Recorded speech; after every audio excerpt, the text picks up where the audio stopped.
公元2世纪左右，罗马帝国迅速崛起，马库斯将军率领军队四处征战，想通过征服别的部落来不断扩大罗马帝国的版图。科林是欧洲大陆一个部落的首领，为了抵御罗马军队的入侵，科林决定率领部落400勇士迎战罗马2000人的军队。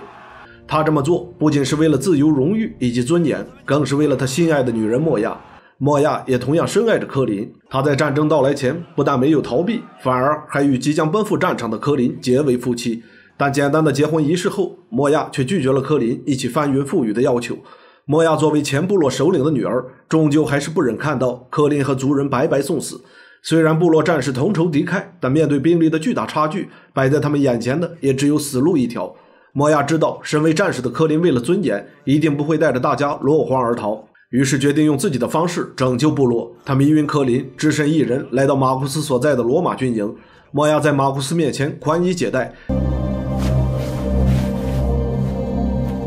希望能利用自己的美貌与身体为部落换来和平。可谁知马库斯面对如此尤物，竟还能不为所动。征服是马库斯的使命，除了毁灭，他别无选择。听到这里，莫亚图穷匕现，一刀就插进了马库斯的心脏。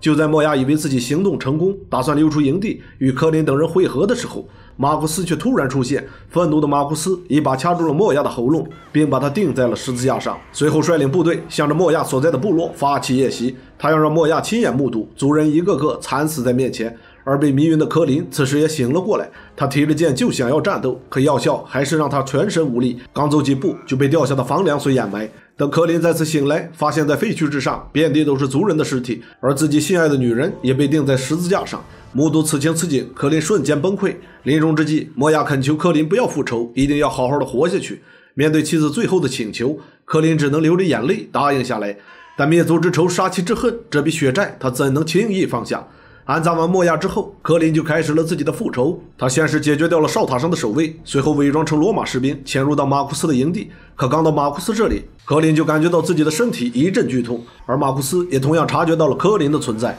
就这样还没复仇，科林就被众多罗马士兵围了起来。但强大的马库斯决定再给科林一次机会。二人来到空地，拔剑策马向着对方冲去。可即便是1对1，科林也不是马库斯的对手。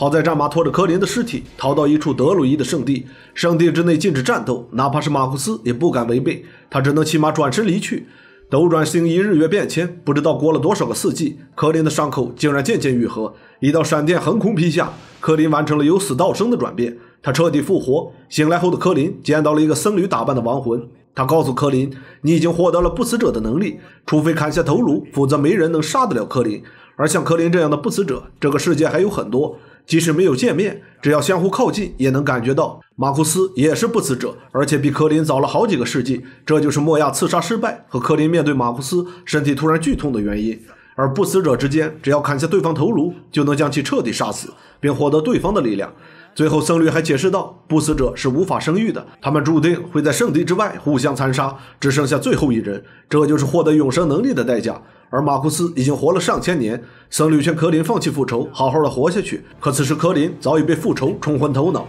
更别提他还获得了不死的能力。科林拿着武器就开始了自己长达2000年的复仇之旅。经过长时间的浴血奋斗，科林和反抗军终于推翻了罗马帝国的统治。科林也再次迎来了和马库斯的第2次对决。但历史总是惊人的相似，没几个回合，科林就被马库斯重伤倒地。就在马库斯将要砍下科林头颅的时候，反抗军冲进宫殿，救了科林一命。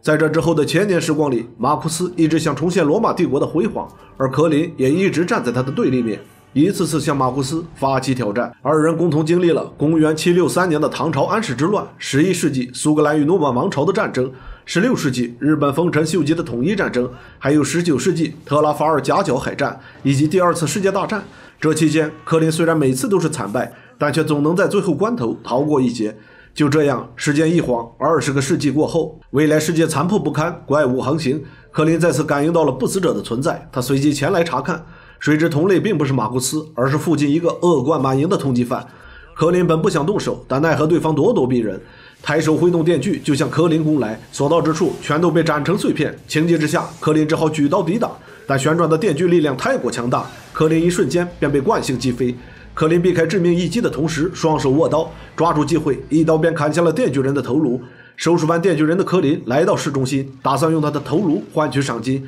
而这引起了马库斯的注意，他派人将柯林押往宫殿。在路上，柯林得知这座城市被病毒感染，不打疫苗的人基本上必死无疑。这时，一间酒吧的招牌吸引了柯林的注意，柯林当即解决了押送他的护卫，跳车来到酒吧小酌起来，而这些全被一个性感的红发美女达利亚看在眼里。她是一个靠在酒吧接客为生的风尘女子，不过今天她对其他客人可不感兴趣。打发走骚扰她的客人后，达利亚主动上前与柯林搭讪。恍惚间，柯林仿佛看到了自己妻子莫亚的影子，而在此之前被柯林袭击的守卫带人前来搜捕。达利亚急忙带着柯林来到地下的难民营。达利亚告诉柯林，这座城市由于病毒泛滥，资源已经十分匮乏，而资源和疫苗又被黄金宫殿中的军阀牢牢掌握，只有富人和愿意屈服的市民才能在陆地上生活。像他这种无权无势又不愿意屈服的人，为了躲避病毒，只能在下水道里艰难求生。这里不仅食物匮乏，只能拿蜥蜴和老鼠充饥，疫苗更是完全没有，只要感染就只能等死。达利亚将柯林带回自己房间，刚一进门就开始宽衣解带，但活了2000多年的柯林当即知道这个女人一定另有所图。果然，达利亚是看上了柯林的身手，希望他能帮自己去戒备森严的宫殿里偷取疫苗，以便拯救自己的同伴。柯林对除了复仇以外的任何事都不感兴趣，狠心拒绝了达利亚。可谁知刚出门，柯林就看到大屏幕上马库斯正在劝说大家投降的影像。原来达利亚口中的军阀正是自己苦苦寻找的仇人马库斯。柯林随即改变主意，答应了达利亚的条件，让达利亚带自己去找马库斯复仇。作为交换，柯林也会帮达利亚偷出疫苗。路上二人遇到一只变异鳄鱼的袭击。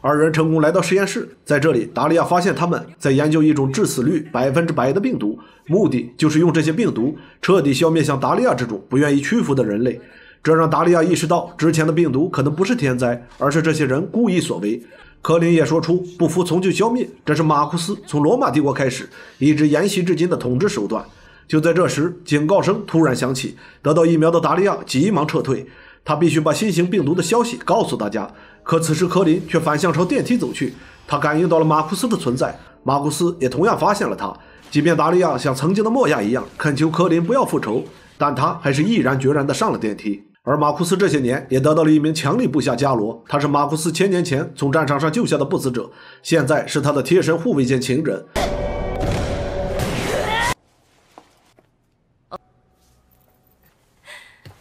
马库斯拦住了想要迎战的加罗，柯林这个对手他要亲自解决。柯林见状二话不说，直接提刀就攻向马库斯。1000年的时光让柯林变成了一名强大的武士，但马库斯毕竟也吸收了无数不死者的力量，他嘲讽柯林是一个可怜的野蛮人，随后轻松几剑就将柯林击飞，中间甚至还能抽出时间喝点红酒。马库斯接着几招就解决了柯林，从100米高楼掉下来的柯林不偏不倚地砸在了刚刚逃出来的达利亚脚下，达利亚随即顺势将柯林救回难民营。昏迷之中，柯林来到了埋葬自己爱妻莫亚的地方。此时僧侣突然出现，他告诉柯林，莫亚的灵魂其实一直都在柯林的身边，莫亚的转世陪伴了柯林一个又一个世纪，但柯林却因为那早该放下的仇恨，一次又一次地辜负了莫亚。听到这里，柯林猛然睁开双眼，看到眼前的达利亚，他顿时醒悟过来。这次他不再为复仇而战，他要为达利亚以及所有受难的平民而战。而众人看到柯林死而复生后，也都鼓起了战斗的勇气。看到大家为了自由和尊严群情激昂的样子，柯林想起了部落战士们奋起反抗罗马军队的情形。决战前夜，柯林向达利亚做了最后的告别，并与达利亚进行了鱼水之欢。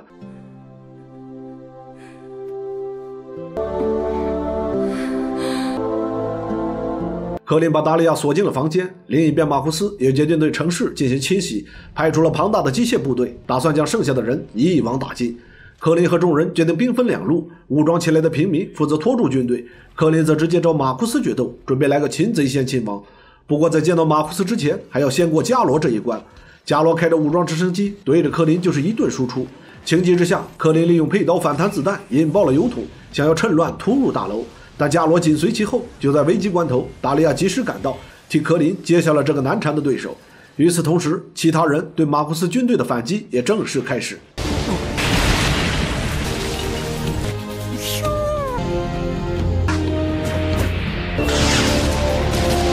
而面对宫殿之外的战火纷飞，马库斯却显得毫不在乎，因为他已经研究出了那个致死率100%的超级武器。说着，就在科林面前启动了发射装置。他告诉科林，如果2分钟之内无法阻止，病毒就会传播，这座城市的人一个也别想活。听到这里，科林提刀就向马库斯冲去，这场宿命之战的最后对决随之展开。可即便使出浑身解数，科林也依旧不是马库斯的对手。几个回合下来，他已经伤痕累累。最后时刻，科林一个俯冲，企图强行关闭病毒设施，但却被马库斯贯穿身体，病毒开始扩散，所到之处寸草不生。与此同时，刚才被达利亚击中的伽罗也完成了复活，他用钢针偷袭刺穿了达利亚的身体，而达利亚则在生命最后时刻用仅剩的力量将手雷塞进了伽罗的嘴中。感受到达利亚爱意的科林起身再战，这次他一定要赢，一剑定生死。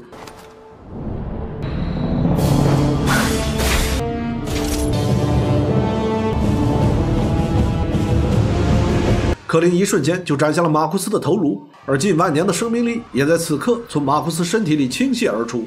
无数电光扩散笼罩了整个城市，马库斯的城堡军队，甚至连病毒都被瞬间清除。